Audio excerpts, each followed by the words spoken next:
네, 본격적인 휴가철이 다가오면서 휴가를 계획하는 분들이 많을 텐데요. 한 통계에 따르면 혼자 해외로 여행을 떠나는 여행객이 점점 늘고 있고요. 국내 여행객 10명 중에서 1명은 나홀로 여행을 즐긴다고 합니다.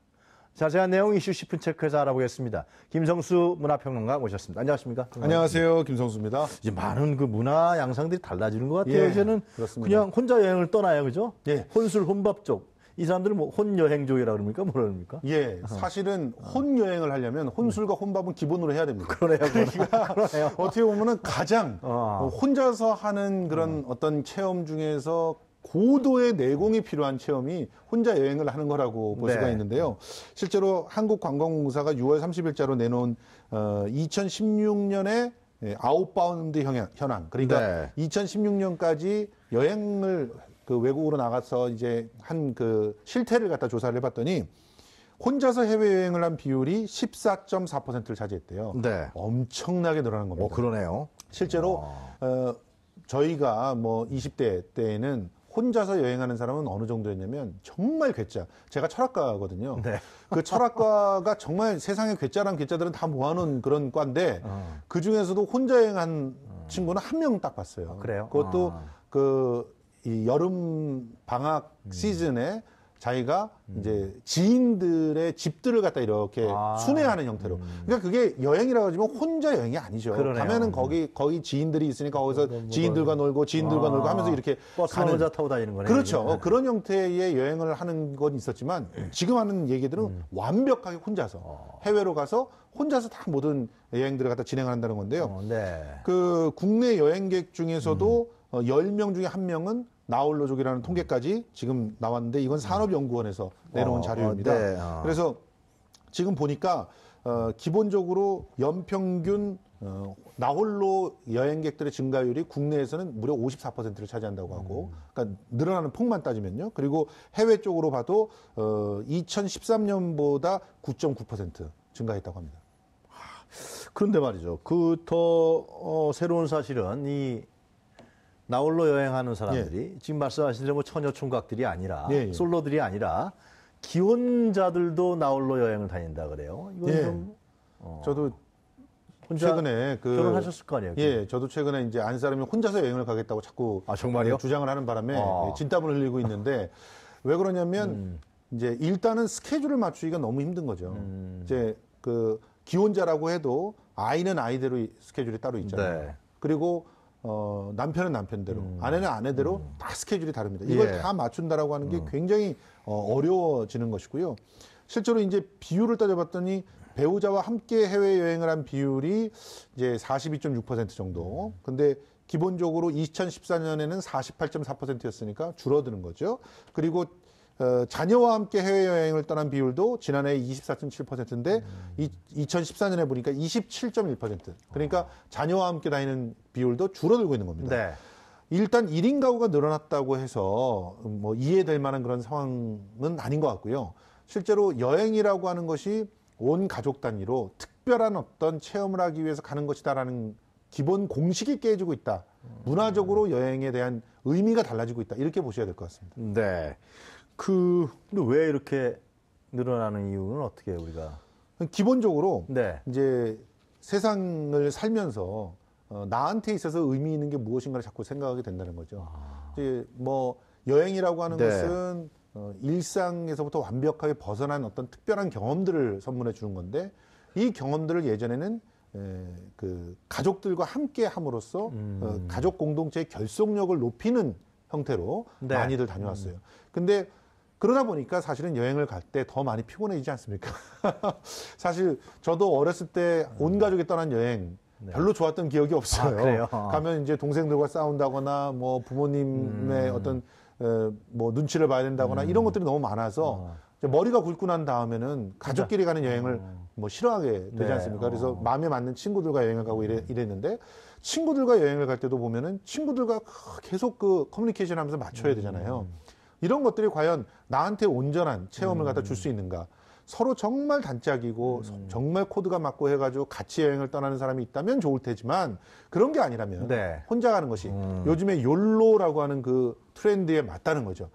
나의 인생이 오로지 한 번뿐인데 내가 가서 여행을 하는 곳도 일생에 한 번밖에 못 가는 곳이 될 수가 있는데 거기 가서 왜 스트레스를 받고 있느냐는 거죠. 그런 측면에서 1인 여행이라고 하는 것이 뜨고 있다고 볼 수 있습니다. 1인 여행으로 많이 가는 코스라든가 그 좋은 코스가 어디 있어요? 주로 외국이겠네요, 아무래도. 외국이죠. 기본적으로 혼자서 여행을 가다 보니까 네. 부담하는 돈이 상대적으로 적다고 이렇게 생각이 되죠.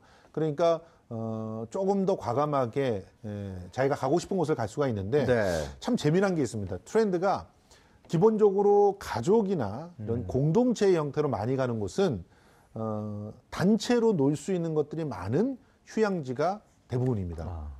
그래서 보면은 괌이라든가 네. 오키나와라든가 이런 데를 가면은 이제 기본적으로 비행기 탑승 시간은 짧아요. 네. 그리고 가서 누릴 수 있는 뭐 그 어떤 인프라들이 잘 돼 있어요. 가족들이 누릴 수 있는 리조트가 많다거나 네. 뭐 심지어 한국 식당들도 많다거나 그런 데들이 많은 거죠. 네. 그런 데를 이제 가족 단위로는 선호하는데 네. 혼자서 갈 때는 다릅니다. 혼자서 갈 때는 기본적으로 그 정말 자기 스스로 코스를 갖다가 따져서 찾아가더라도 나한테 특별한 의미가 있는 곳 이런 데를 많이 찾아서 예를 들어서 오사카 같은 곳이 혼자서 여행하는 사람들이 굉장히 선호하는데요. 네. 오사카를 가보면은 굉장히 이질적인 그 풍광과 더불어서 그리고 또 한국적인 냄새가 많이 나는 그런 풍광들도 많아요. 그런 데들을 찾아 나가면서 자기의 정체성들을 갖다 발견한다든가 또 후쿠오카 같은데 후쿠오카도 굉장히 많이 가는 것 같더라고요, 굉장히. 혼자서 가가지고 완전히 휴양을 하는 거죠. 아무런 방해도 받지 않고 휴양을 할 수 있는 곳. 그리고 뭐 지금 보면은 이제 태국이라든가 뭐 싱가포르라든가 이런 데는 홍콩이라든가 이런 데는 쇼핑하려고 같이 가는 거예요. 그러니까 그런 데에 대한 선호도가 떨어지는 것이죠. 네. 그런 측면에서 중국은 선호도가 1인 여행 계획들한테는 별로 좋지 않은 곳이고 일본 같은 경우가 찾아갈 수 있는 곳들이 많다고 해서 1인 여행객들이 좋아하고요. 그리고 유럽이 그렇게 1인 여행객들이 좋아하는 그런 곳입니다. 유럽에 혼자 가는 여행객들이 최근에 굉장히 많아졌습니다. 근데 혼자 가면 너무 심심하지 않아요? 그런 건 없지 않아요? 실제로 굉장히 심심하죠. 글쎄 말이에요. 네, 며칠은 좀 쉽게 편하게 지낼 수 있지만은 2, 3일 지나면 되게 심심할 것 같아요, 아무래도. 그 심심하지 않게끔 하기 위한 여행 상품들이 다양하게 개발이 되고 있습니다. 그렇습니까? 그러니까 지금 현재 그 1인 여행객들을 위한 여행 상품들은 보면은 네. 스스로가 다 모든 스케줄을 짜게끔 하는 곳, 스스로의 입맛에 맞게 스케줄을 짜게끔 하는 곳들이 상당히 잘 발달되어 있고요. 그 아예 거기까지 그러니까 일정한 여행지까지 가서 거기서 시티 투어 등등을 이용해서 자기가 충분히 자기의 컨트롤, 자기의 몸 상태나 이런 컨트롤에 맞게 다 그 현지에서 계획을 하는 그런 여행 상품들도 인기입니다. 그리고 무엇보다도 이제 혼자 갈 때는 안전이 최고입니다. 안전이 최고이기 때문에 안전한 여행 공간을 고르는 그런 형태의 여행 상품들이 그래서 아무래도 많이 좀 경제적으로 선진적인 그런 유럽이라든가 일본을 뭐 좋아하는 거 아니겠어요? 그렇습니다. 그러니까 치안이 다른 데 같은 경우는 좀 안전 문제가 맞습니다. 있죠. 그러니까 치안이 잘 갖춰져 있는 그런 곳들로 가야 안전에 있어서의 문제들이 생기지 않는 것이죠. 그런 측면에서 일본 같은 경우는 상당히 치안이 그래도 잘 짜여져 있는 곳이고 그리고 말씀하신 대로 유럽의 좀 선진적인 국가들, 북유럽이라든가 이런 북유럽, 그다음에 뭐 동유럽에서 일부 국가들이 있습니다. 그런 곳들은 안심하고 갈 수 있다는 인식이 있는 반면에 뭐 라오스라든가 뭐 태국이라든가 동남아시아 쪽은 아무래도 좀 위험하겠죠. 필리핀 같은 경우는 사실은 진짜 잘못 그 여행지를 선택했을 때는 밤에 다니기가 힘든 그런 곳이기 때문에 그런 부분을 갖다 좀 피하는 그런 모습들은 확실하게 생겨나고 있는 현상입니다. 우리 김성수 문화평론가 보시기에는 이제 이게 나홀로 여행객들이 계속 늘어나고 있고 광범위하게 확산되는 것 같은데 그 나홀로 여행객들이 상당히 안전하고 또 즐기면서 여행을 할 수 있는 어떤 요령이라든가 가이드는 어떤 게 있을까요? 일단은 혼자서 여행을 하더라도 혼자 배낭여행 하는 것들은 절대 권해드리고 싶지 않고요. 이제 패키지 형태들 보면 다른 사람들과 늘 함께 움직이게 되는 그런 여행 코스들이 많습니다. 그런 상품이 있어요? 그런 상품들을 이용하시는 게 상대적으로 안전하고 가격도 저렴합니다. 그리고 무엇보다도 사람들이 몰려있을 때는 위해를 가하기 쉽지 않습니다. 그렇기 때문에 항상 뭔가 좀 위험하다 싶으면은 우리들에게 서비스를 해줄 수 있는 그런 공간들에 대해서 미리 확보를 하고 가는 게 좋아요. 그런 게 이제 예를 들어서 한국 대사관 같은 경우, 물론 외교부나 한국 대사관들이 해외에서는 전혀 우리 국민을 보호해주지 못하더라 그런 얘기들도 많지만 이제 뭐 외교부 물갈이도 된다고 하고 여러 가지 이제 새로운 정부에 대한 기대들이 있으니까 조금 달라질 거라고 생각이 됩니다. 근데 그 일단 외교력인 어떤 마찰이 있는 국가 그런 국가는 가지 않는 게 좋아요. 그건 안 가는 게 좋겠네요. 예, 그리고 또 기본적으로 자유여행을 떠날 때 이 정보가 확실하면 자기가 자기 몸을 피할 수 있는 곳들을 찾아갈 수가 있습니다. 그런데 정보가 불투명한 곳들이 있어요. 잘 알려지지 않는 곳들 이런 곳들은 피하는 것이 좋습니다. 그 여행 트렌드 과연 어떻게 계속 이런 여행 트렌드로 갈까요? 아니면 어떻게 변할 거라고 보세요? 뭐 기본적으로 여행의 트렌드는 뭐 다양한 방향으로 발전을 하겠지만 크게 보면은 3가지 정도의 방향으로 발전을 할 수가 있다는데요.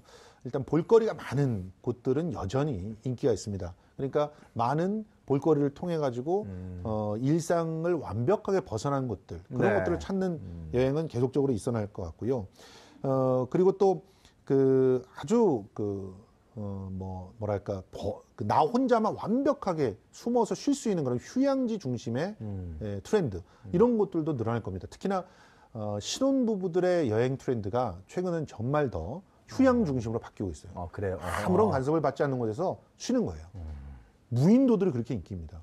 정말요? 예, 무인도에 가서 가요? 예, 무인도에 가서 무인도에 있는 리조트가 있는데 이런 리조트들은 뭐 그 자기가 있는 그 방갈로 하나에 자기 부부만 딱 들어가는 거예요. 그리고 시간이 되면 그 부부들을 위해서 뭐 음식을 만들어준다든가 이런 사람들 오는 이런 형태는 완벽하게 방해받지 않고 휴양을 즐길 수 있는 그런 트렌드도 늘어날 거고요. 그리고 3번째가 이제 힐링인데요. 힐링과 관련되어 있는 그런 그 트렌드들은 뭐 계속적으로 늘어날 겁니다. 뭐 지금까지는 뭐 올레길이라든가 뭐 산티아고길이라든가 이렇게 걷고 뭐 이런 것들 아니면은 온천이라든가 뭐 이런 쪽으로 해서 힐링들이 많았다고 한다면 이제는 혼자서 자기에게 여유를 주면서 또 새로운 체험을 하게끔 하는 그런 힐링 코스들도 많이 늘어날 것 같아가지고요.